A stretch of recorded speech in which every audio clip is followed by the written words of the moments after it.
आज हम बात करने जा रहे हैं मेजर आर्काना का द हायरोफेंट कार्ड। चलिए सिंबल डिकोड करते हैं।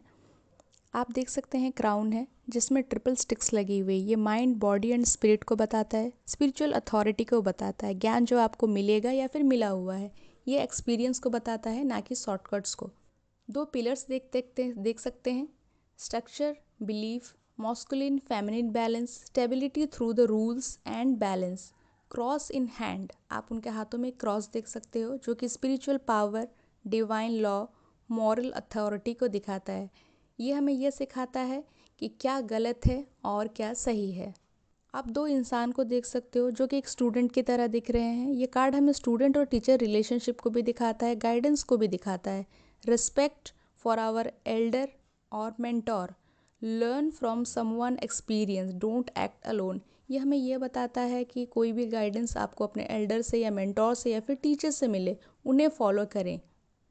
आप उनके पैरों के पास की देख सकते हो। ये की हेवन या अर्थ का भी होता है, कॉन्शियस एंड सबकॉन्शियस माइंड होता है, एक्सेस टू स्कैर्ड नॉलेज होता है। ये आपको ये बताता है कि नॉलेज को आपको गेन करना होगा डिसिप्लिन के साथ। आप उनके हाथ देख सकते हो जो जेस्चरफुल है। ये हमें एक ब्लेसिंग की तरह देती है, spiritual blessings, approval, permission. Your path need approval and guidance. As a person हम लोग बात करें तो हायरोफेंट कार्ड में ये पर्सन जो कि ट्रेडिशन को फॉलो करता है, रूल्स बाउंड रहता है, डिसिप्लिन एंड स्ट्रक्चर को पसंद करता है, सडन चेंजेस एक्सेप्ट नहीं करता, कोई बदलाव से अनकंफर्टेबल रहता है क्योंकि वो प्रूवन सिस्टम पर बिलीव रखता है। ये लोग पुराने ज़माने की सोच, कस्टम, रिचुअल से जुड़े होते हैं। इन्हें ओल्ड स्कूल कहना गलत नहीं होगा। ये फीलिंग्स ओपनली एक्सप्रेस नहीं करते, ड्यूटी, एथिक्स, रिस्पॉन्सिबिलिटी से खुद को डिफाइन करते हैं। एक ऐसा पर्सन जो अकेला नहीं चलता। ये society, family system, collective value को साथ लेकर चलते हैं। ये रूल्स फॉलो करते हैं क्योंकि इनके लिए रूल्स स्टेबिलिटी, मोरालिटी का सिंबल होता है। इनकी सलाह, एक्सपीरियंस, ट्रेडिशनल, मोरल बेस्ड होती है। इसलिए लॉन्ग टर्म स्टेबिलिटी के लिए इनकी गाइडेंस बहुत इंपॉर्टेंट होती है। इन्हें ब्लाइंड रूढ़िवादी तो नहीं कह सकते, बल्कि ये वो चीज़ फॉलो करते जो टाइम टेस्टेड होती है। एज अ पर्सन हमें ये कार्ड ये सिखाता है कि आप कोई भी रास्ता अपनाने से पहले अपने जड़ों और वैल्यूज़ को समझना ज़्यादा ज़रूरी है। नेगेटिव आप वे में आप ये कह सकते हो कि एक रिजिड या स्टबन, इनबैलेंस पर्सन होता है। कभी कभी डॉगमेटिक या फिर कंट्रोलिंग नेचर के होते हैं, जैसे होता है ना मेरी बात ही सही, उस तरह के नेचर वाले होते हैं। एज अ करियर जो भी जॉब्स होगी वो स्टेबिलिटी, सिक्योरिटी, लॉन्ग टर्म देंगी। हायरोफेंट क्विक फेम नहीं देता, लेकिन जो देता है वो टिकाऊ होता है। यदि आप अपने फील्ड में मेहनत करोगे, डिग्री, सर्टिफिकेशन है, तो डेफिनेटली रिवॉर्ड मिलेगा। शॉर्टकट आप फॉलो नहीं कर सकते हो। ये कार्ड गुरु शिष्य के एनर्जी को शो करता है। इसलिए हम ये कह सकते हैं कि गाइडेंस फॉलो करने से आपकी ग्रोथ स्मूथ होगी, क्योंकि ये प्रमोशन, एक्सपीरियंस, रूल्स, सीनियरिटी के अकॉर्डिंग ही मिलेगी। ओवरनाइट सक्सेस आप नहीं सोच सकते हो। अगर आप बहुत ज़्यादा एक्सपेरिमेंटल करते हो तो हायरोफेंट वाला जो करियर आपको रिस्ट्रिक्टिव लगेगा। मनी स्टडी रहेगी आपके करियर में, अचानक बहुत ज़्यादा नहीं आएगी, बट इसमें आपको रिस्पेक्ट, स्टेबिलिटी हमेशा बनी रहेगी। अगर आप रूल्स फॉलो करोगे तो आपके करियर बेहतर रहेंगे। रूल्स तोड़कर आप यदि शॉर्टकट को फॉलो करेंगे तो आपको सक्सेस नहीं मिल पाएगी। एज अ गाइडेंस हायरोफेंट हमें ये बताता है कि करियर में अगर आपको लॉन्ग टर्म स्टेबिलिटी, रिस्पेक्ट या फिर सिक्योरिटी चाहिए तो डिसिप्लिन और पेशेंस ही आपकी असली स्ट्रेंथ है। चलिए अब हम बात करते हैं रिलेशनशिप में हायरोफेंट कार्ड हमें क्या बताता है। हायरोफेंट रिलेशन को टाइम पास की तरह नहीं लेता। ये लोग long term marriage oriented committed person होते हैं। इनके लिए पेरेंट्स, फैमिली वैल्यू, सोसाइटी ज़्यादा मैटर करती है। इसके बिना ये आगे बढ़ने में अनकंफर्टेबल होते हैं। ये अपना प्यार, केयर, एक्शन से शो करते हैं, रिस्पॉन्सिबिलिटी उठाते हैं, प्रोटेक्ट रहते हैं। यही उनका लव लैंग्वेज है। आप इनसे candle light dinner, surprise, drama expect नहीं कर सकते हो। लॉयल है, यस डेफिनेटली है। एक्सप्रेसिव है, नॉट, ज़्यादा नहीं है, लिमिटेड है। ये इमोशनली बहुत स्ट्रिक्ट होते हैं। ये इसलिए होते हैं क्योंकि ये इमोशन से ज़्यादा अपना ड्यूटी, रिस्पॉन्सिबिलिटी को प्रायोरिटी देते हैं। रोमांस कम दिखाएंगे बट रिलेशनशिप टूटने नहीं देंगे। एज अ सिंगल यदि ये कार्ड आए किसी के लिए और वो पूछे कि पार्टनर कैसा होगा, पार्टनर डेफिनेटली स्टेबल होगा, मैरिज ओरिएंटेड होगा, फैमिली बेस्ड पर्सन होगा, इनका रोमांस ट्रेडिशनल होगा, फ्लैशी नहीं होगा। ऐसा इंसान जो कम बोलता है लेकिन जब साथ देगा तो ज़िंदगी भर निभाने का इरादा भी होगा। हेल्थ में ये कार्ड आए तो क्या बताता है? हेल्थ में ये कार्ड हमें ये गाइड करता है कि जो पारंपरिक है, टाइम टेस्टेड है, उसे फॉलो करें। सही टाइम टेबल, संतुलित आहार लें, योग करें, प्राणायाम करें।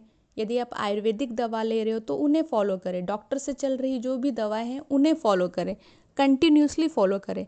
आप बोलोगे कि शॉर्टकट ले लूँ, सप्लीमेंट ले लूँ, इंस्टेंट रिजल्ट देने वाला कोई भी यूज़ कर लूँ, ना, ये लॉन्ग टर्म में आपको नुकसान ही देगा। ये कार्ड आपको बताता है कि जो सदियों से काम करता आ रहा है ना, वो आज भी काम करेगा। फिक्स्ड रूटीन रखो, डॉक्टर, हीलर, गुरु की गाइडेंस लो, और सेल्फ एक्सपेरिमेंट या फिर सेल्फ मेडिटेशन मत करो। स्पिरिचुअलिटी में ये कार्ड आए तो ये कार्ड आपको क्या बताता है? अपने ट्रेडिशन पे फेथ रखो, गॉड, गुरु, मंत्रा, रिचुअल्स ये फॉलो करो, स्ट्रॉन्ग बिलीफ सिस्टम अपना रखो, लर्निंग थ्रू द टीचर, अपने टीचर, मेंटोर, गाइड से कुछ सीखो, डेली प्रैक्टिस करो, फॉलो क्लासिक पाथ, जो पुराने पाथ जो चले आ रहे टाइम टेस्टेड है उन्हें आप फॉलो करें। एक ही सिस्टम को चुनें और उसके डेप्थ में जाएं। सही गुरु, सही मार्ग, सही अनुशासन से ही आपकी ग्रोथ होगी। इस पाथ पर स्पिरिचुअल ग्रोथ फास्ट नहीं है लेकिन बहुत डीप और स्टेबल होती है। हेल्थ इशू में थ्रोट, नेक, थायराइड हार्मोन इनबैलेंस होती है। आप ये बोल सकते हो कि यदि आप फिक्स्ड शेड्यूल रखोगे, योगा करोगे, प्रेयर करोगे, रेगुलर चेकअप्स करोगे तो आपकी हेल्थ ज़्यादा बेटर होगी। प्रेगनेंसी में ये कार्ड आया तो एक पॉजिटिव कार्ड है, इंडिकेट करता है natural plan pregnancy. Doctor routine को फॉलो कीजिए, एडवाइस मस्ट फॉलो कीजिए, मेडिसिन समय पे लीजिए, पेशेंस रखिए, प्लस मेडिकल गाइडेंस भी उतनी ही इम्पोर्टेंस है। डाइवोर्स में ये कार्ड आए तो यूजुअली ये नो डाइवोर्स दिखाता है। ये सजेस्ट करता है कि एडजस्टमेंट करें, काउंसलिंग करें। फैमिली एंड सोशल प्रेशर रहता है इसमें कि आप साथ में रहो।